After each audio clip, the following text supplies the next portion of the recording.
Verso 13, Jesus subiu um monte e chamou a si aqueles que ele quis, os quais vieram para junto dele.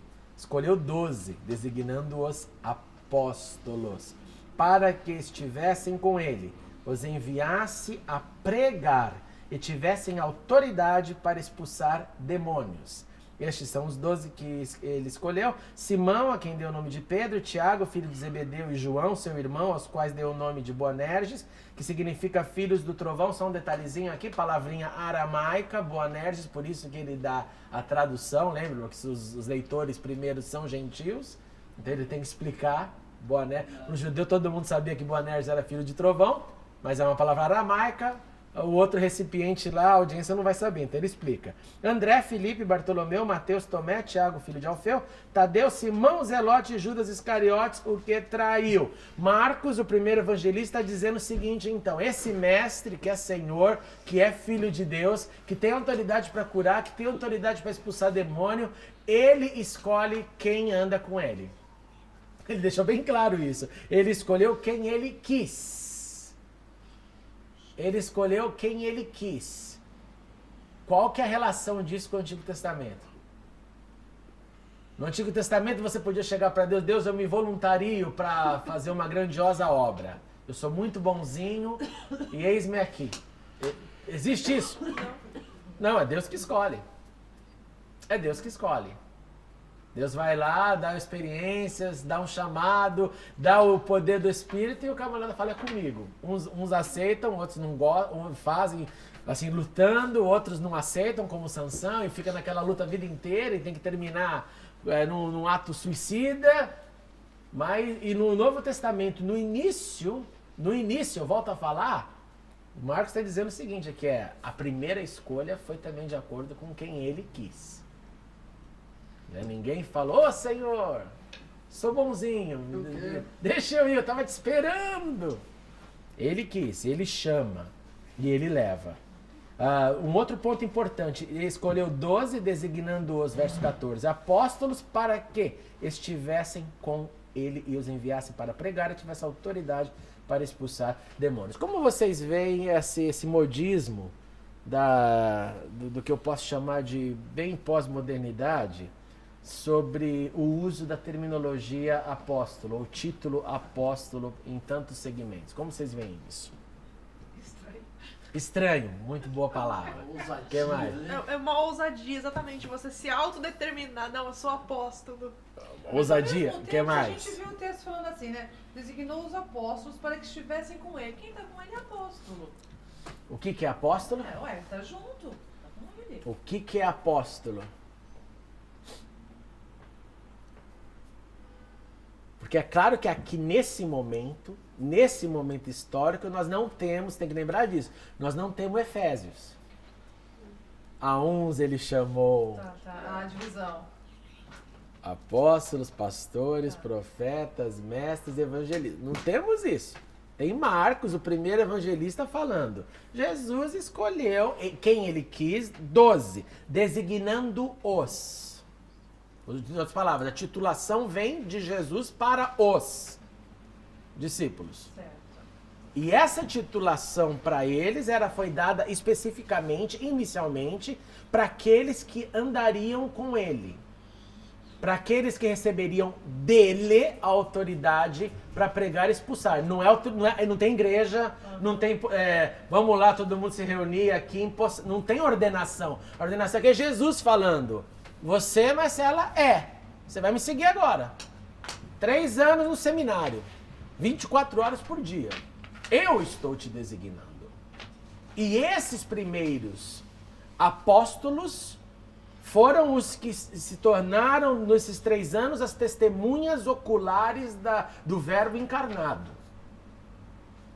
Essa é a primeira manifestação do título. Quem andou, quem seguiu, quem presenciou, quem foi empossado pelo Filho de Deus para pregar e para manifestar o poder de Deus. Que é o que está dizendo aqui. Autoridade para que viesse a pregar, que fossem enviados e tivessem autoridade para expulsar demônio. O que é isso? Tem autoridade espiritual.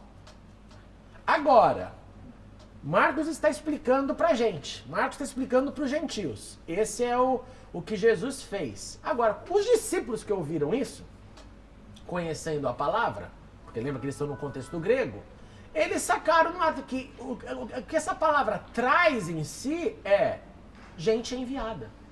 Apóstolo é um missionário. Se a gente quiser fazer jus, então, ao termo, simplesmente da palavra, o Júlio é o apóstolo. Entendeu? Enviado com uma missão para alguma coisa. Missão específica.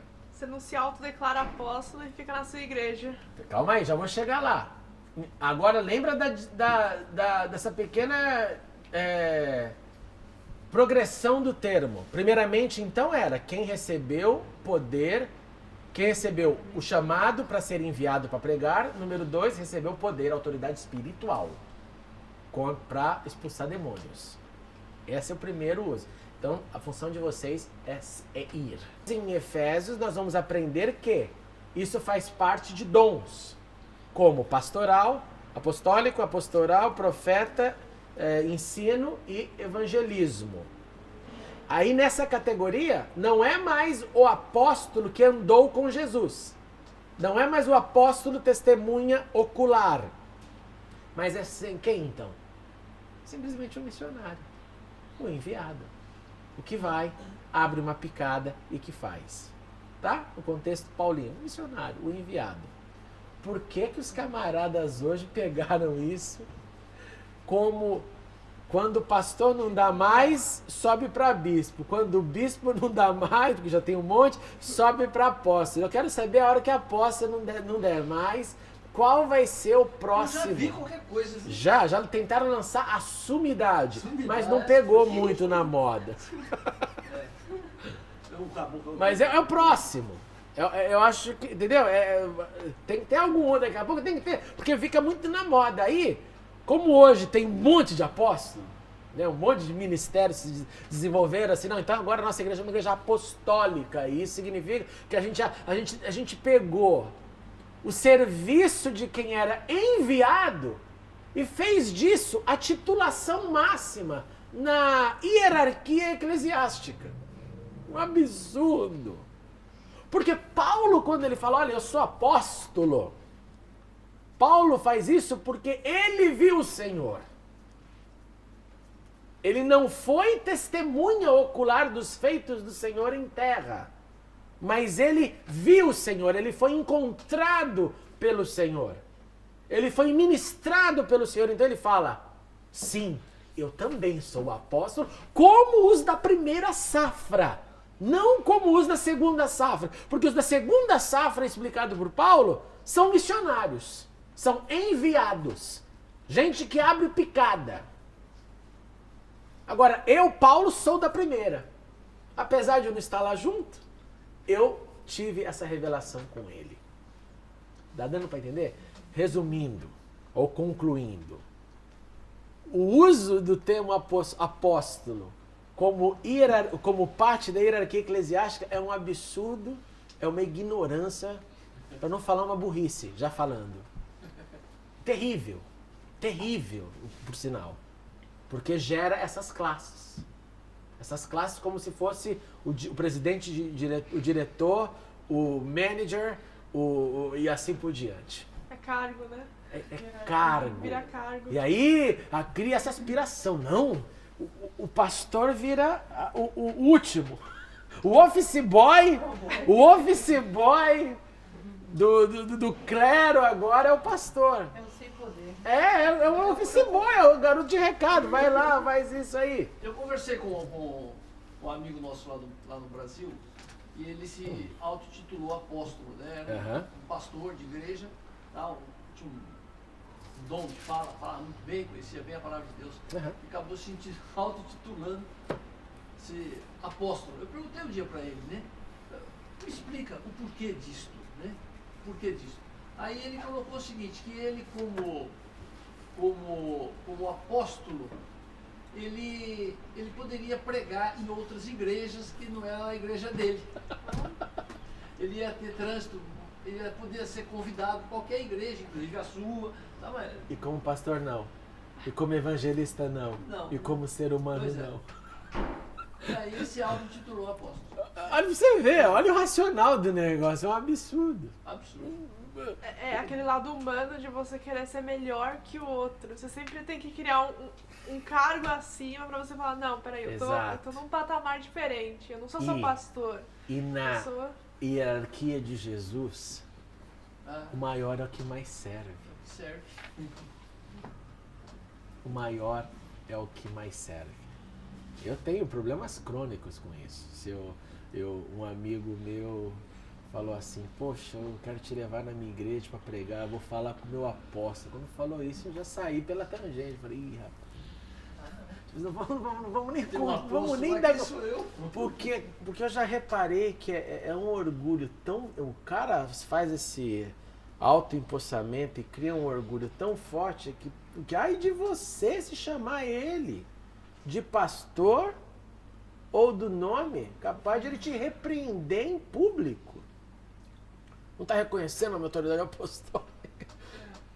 Eu falo, para evitar um negócio desse, porque se acontecer eu falaria não.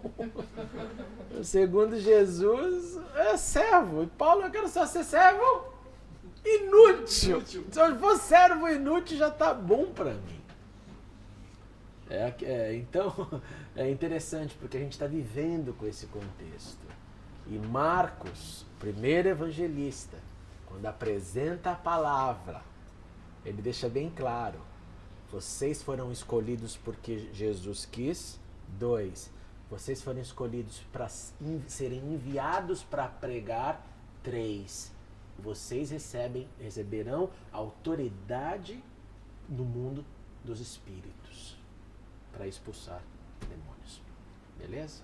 Que Deus nos abençoe. Vamos orar. Senhor, obrigado porque a tua palavra é verdade. Oh, Jesus, é maravilhoso.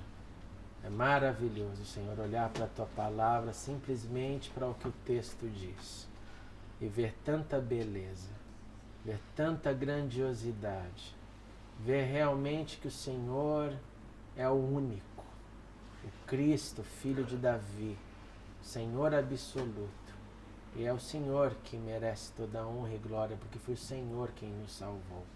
Então mantenha-nos, Deus, sempre nessa dimensão de reconhecimento, porque até os espíritos malignos diante de ti reconhecem que tu és o Filho de Deus, tu és o Altíssimo. E nós, Senhor, não reconhecemos com medo, reconhecemos como o nosso Salvador, como o nosso irmão mais velho, como nos diz a palavra, Cristo, primogênito entre muitos irmãos. Te recebemos e reconhecemos como Senhor absoluto das nossas vidas. Então ajuda-nos, Senhor, a manter simplesmente este desejo de viver, de servir o Senhor absoluto das nossas almas. Obrigado por esse tempo. Senhor, leva-nos para casa com o poder da Tua palavra aquecendo nossos corações. Amém. E nos traga de volta, Senhor, para que sejamos e para que continuemos crescendo como ovelhas, ovelhas do único e bom pastor que é Cristo, o Senhor. Amém. Muito obrigado por tudo, Senhor. Obrigado por estarmos juntos. Obrigado porque o Senhor é quem tem nos trazido aqui. Estejam com aqueles que não puderam estar nesta noite, com a Tua graça, com o Teu poder, com a Tua força. Abençoe todas as crianças da igreja nesse momento de half term, Senhor. Dê um tempo feliz para elas e para os seus pais. Que a Tua bênção continue conosco e nos traga de volta para a Tua glória, em nome de Jesus. Amém e amém. Muito obrigado por assistir a mensagem. Clique agora em inscreva-se para se cadastrar no canal e ser avisado de todas as novidades. Se você quiser ajudar na divulgação, clique em gostei e adicione o vídeo nos favoritos. Não se esqueça também de conferir as mensagens anteriores. Obrigado e até a próxima.